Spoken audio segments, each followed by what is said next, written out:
नमस्कार प्यारे बच्चों।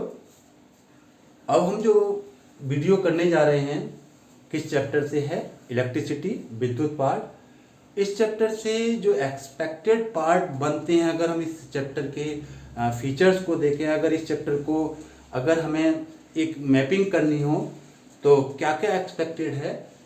एक तो इस चैप्टर में जितनी भी एक जिनके आगे लगा हुआ है, जैसे 1 joule, 1 ampere, 1 ohm, 1 volt, 1 watt, इनकी डेफिनेशन आ जाती है।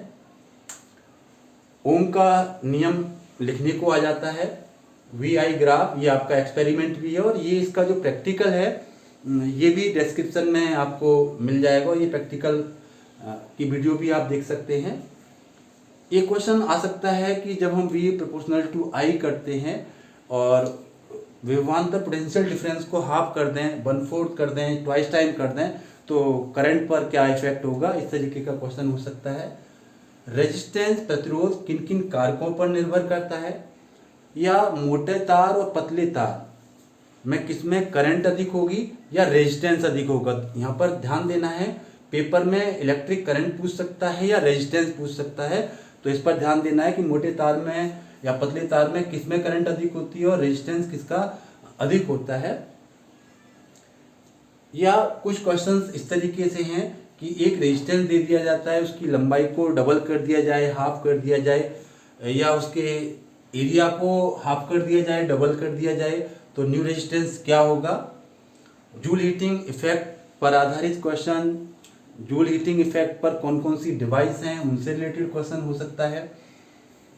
दो युक्तियां अगर हमें दे रखी हैं या पोटेंशियल डिफरेंस दे रखा है, तो कौन कौन सी ऐसी डिवाइस हैं जो पोटेंशियल डिफरेंस जो है एस्टेब्लिश करती हैं, स्थापित करती हैं। या ABC करके, PQR करके प्रतिरोधकता, विशिष्ट प्रतिरोध दे दिया जाता है और उनमें से गुड कंडक्टर कौन है, किसको हम हीटिंग अप्लायंस में यूज कर सकते हैं, या कौन बैड कंडक्टर हो सकते हैं, इस तरीके से हम यूज कर सकते हैं। तो फिर कुछ कंसेप्चुअल क्वेश्चंस हैं। एक्सरसाइज का जो आखिरी प्रश्न है वहाँ से ये प्रश्न है, तापन युक्तियों के फिलामेंट मिश्र धातु एलिमेंट जो हैं एलॉयज के मिश्र धातु के बनाए जाते हैं, क्यों। बल्ब का जो फिलामेंट है उसका मेल्टिंग पॉइंट अधिक होता है जबकि फ्यूज तार का मेल्टिंग पॉइंट कम होता है, ऐसा क्यों। घरेलू परिपथ जो डोमेस्टिक सर्किट है वो श्रेणी क्रम सीरीज में नहीं लगाए जाते, या ये पूछ लिया जाता है कि पैरेलल में ही क्यों लगाए जाते हैं। इन टेक्स्ट क्वेश्चन है कि हीटर की जो डोरी है, कनेक्टिंग वायर है, वो तो उत्तप्त रेड नहीं होती, यानी हीटिंग प्रभाव नहीं दिखाती, जबकि फिलामेंट जो है, एलिमेंट जो है, वो हीटिंग इफेक्ट दिखाता है, ये भी पूछ सकता है।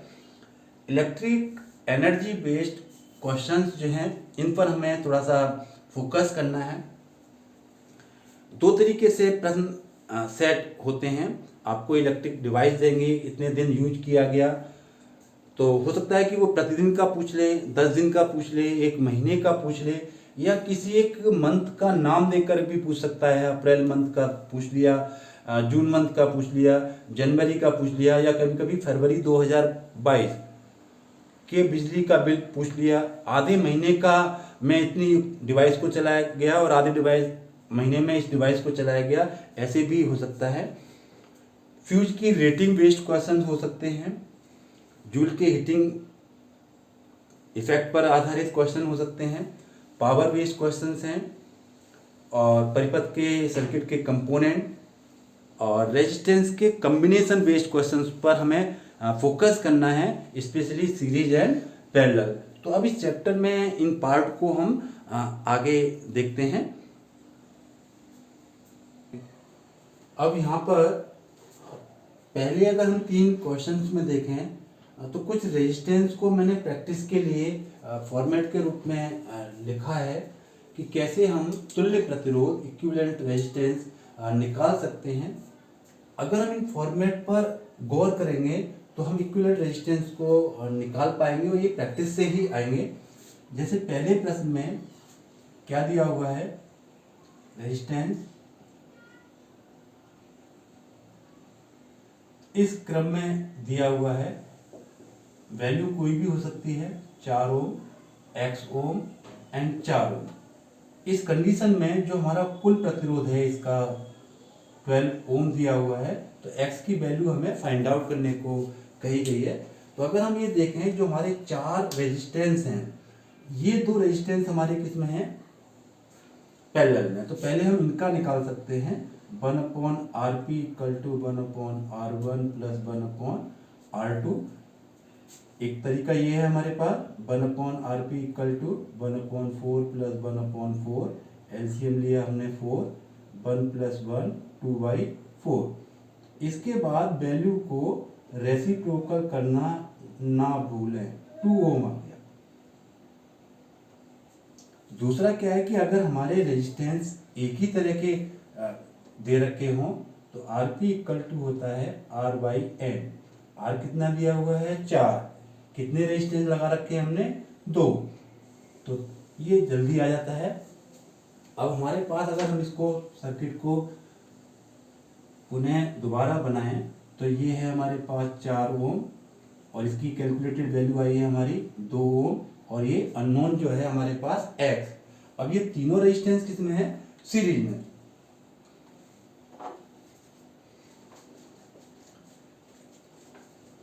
तो इनकी वैल्यू को हम निकालते हैं Rs equal to R1 plus R2 plus R3। चाहे तो आप यहाँ पर Rp रख सकते हैं। Rs की वैल्यू कुल हमारे पास कितना है 12 ओम। ये वैल्यू हमने R1 माना इसको, तो ये 4 ओम, ये हमारा कैलकुलेटेड आया 2 ओम और ये हमारे पास unknown x 12 equal to 6 plus x, 12 minus 6 equal to x, hence unknown जो हमारे पास रेजिस्टेंस हो गया 6 ओम। तो एक तरीका ये है कि x आपसे पूछ लिया या अगर यहाँ पर कोई वैल्यू भी दे रखी होती तो इसी फॉर्मूले से आप इसी स्टेप्स के थ्रू इसको निकाल सकते थे। दूसरा क्या है कि आपको करंट की वैल्यू दी होगी, पोटेंशियल डिफरेंस दे रखा होगा और कुछ रेजिस्टेंस दिखा रखे होंगे और इसके आधार पर अननोन वैल्यू को निकालना है। तीसरा तरीका क्या है कि फॉर्मेट ये हो सकता है, ये फॉर्मेट आ जाए या ये आ जाए, एक ही बात है। इस बात को हमें समझना जरूरी है।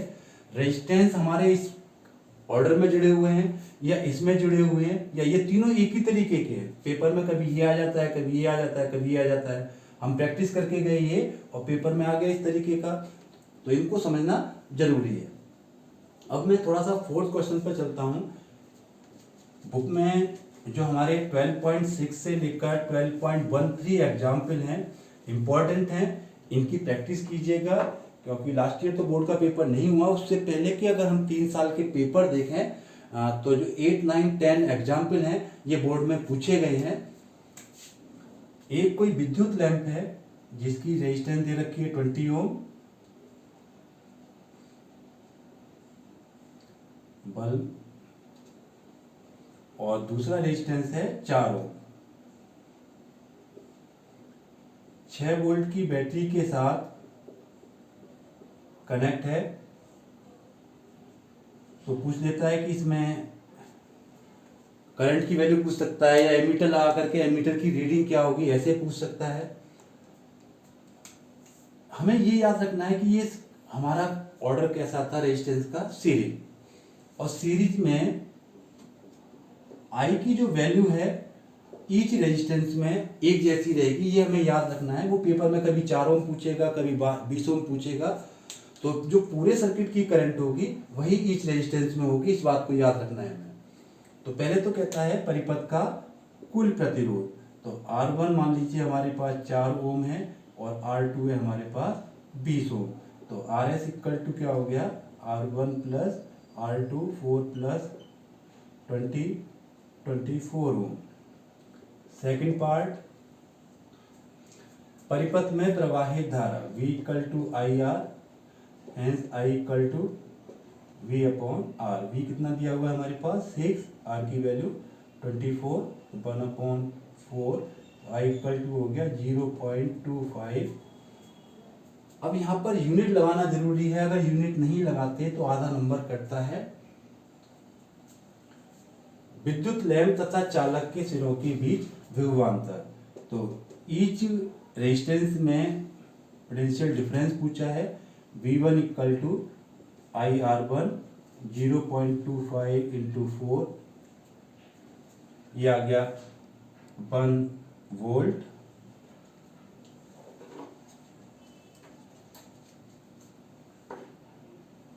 V2 इक्वल टू हो जाएगा IR2 0.25 इंटू 20, तो ये हो गया 5 वोल्ट। V1 हमारे पास कितना था 1 वोल्ट और V2 5 वोल्ट।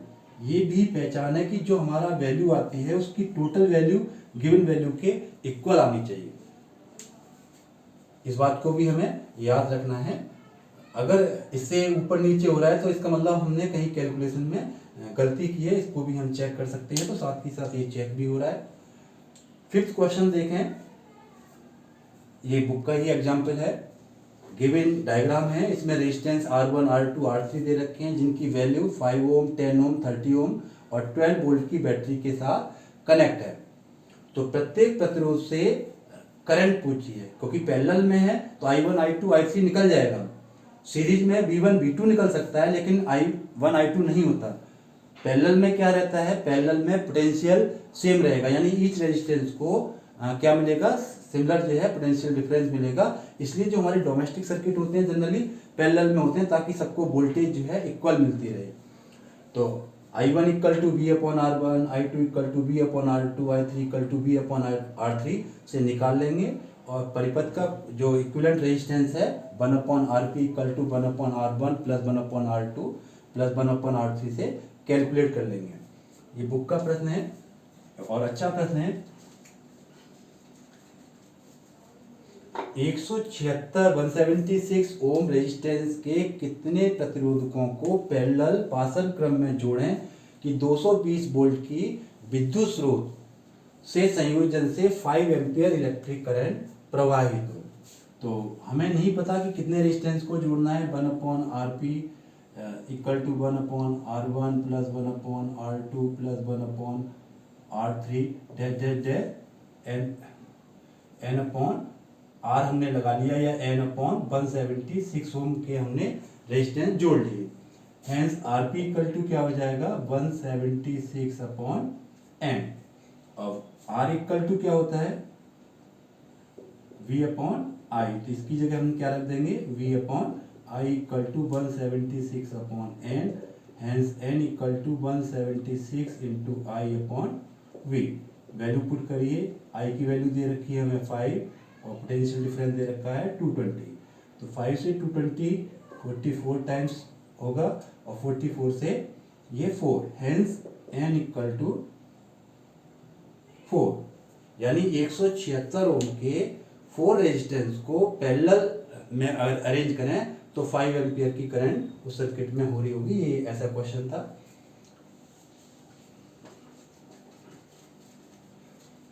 अब हम बात करने जा रहे हैं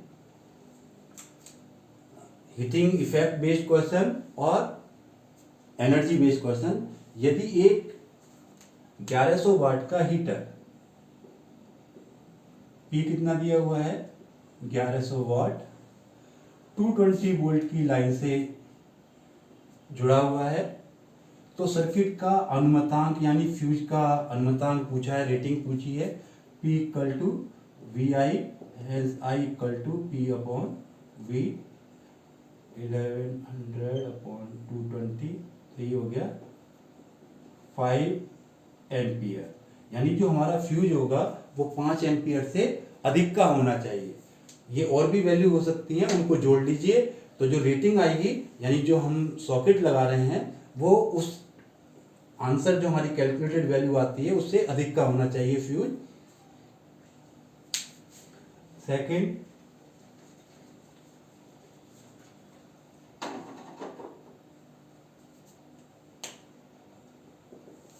एक 5 ओम के प्रतिरोध को R equal to 5 ohm 6 volt की बैटरी के साथ कनेक्ट किया जाता है।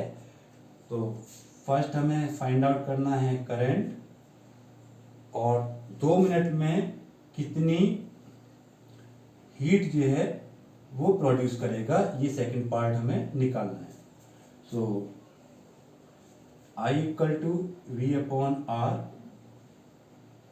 V की वैल्यू है 6, R की वैल्यू है 5, तो ये हो जाएगा 1.2 एम्पियर। सेकेंड पार्ट में T दिया हुआ है 2 मिनट। डोमेस्टिक सर्किट के अंदर जब हम इलेक्ट्रिक एनर्जी को निकालते हैं उसी में हमें टाइम को घंटे में लेना है, आवर्स में लेना है, रेस्ट में हमें सेकंड में लेना है।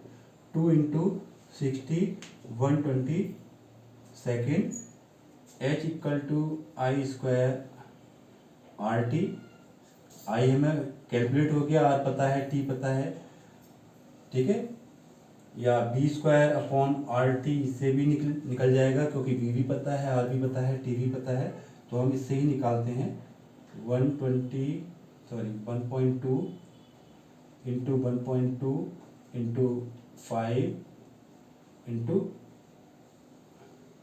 120, तो इसका जो भी कैलकुलेटेड आएगा 1.44 इंटू 600, डेसिमल काटने के लिए 100 लिया, 0,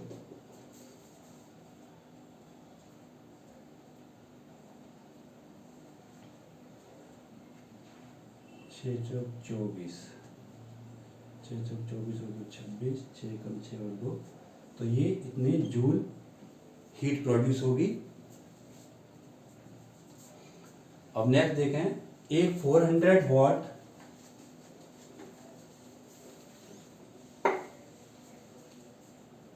की इलेक्ट्रिक केटल, विद्युत केतली 2 घंटे प्रतिदिन तथा 200 वाट का एक बल्ब 4 घंटे प्रतिदिन जलाया जाता है तो ज्ञात करो।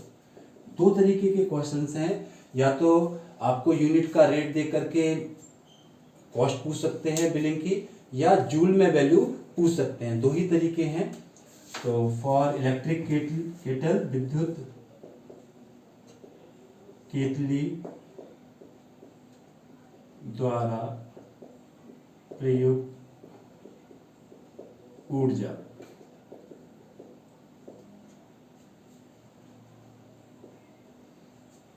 Equal to P into T. P की वैल्यू है यहाँ पर 400 वॉट, कितने घंटे चलाया, 2 घंटे, 800 वॉट आवर। अब दूसरा अप्लायंस क्या है हमारा, बल्ब।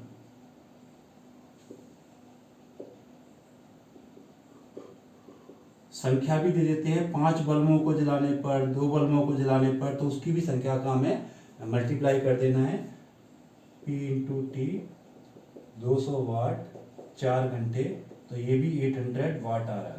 अब एक दिन में कितना हुआ, एक दिन में ऊर्जा व्यय दोनों को जोड़ लेते हैं, 800 plus 800 1600 watt hour equal to 1.6 kWh। एक यूनिट आ गई हमारी एक दिन की, तो प्रतिदिन हमारी खपत ऊर्जा हो गई। जून मास के लिए 4 महीने, अब फॉर जून मंथ कह रहा है, तो जून में दिन कितने होते हैं, 30 डेज, 1.6 इंटू 30, तो ये हो जाएगी 48 kWh। अब कोई कॉस्ट दे रखी है तो हम रेट निकाल सकते हैं, 4 रुपीज पर यूनिट दे रखा है।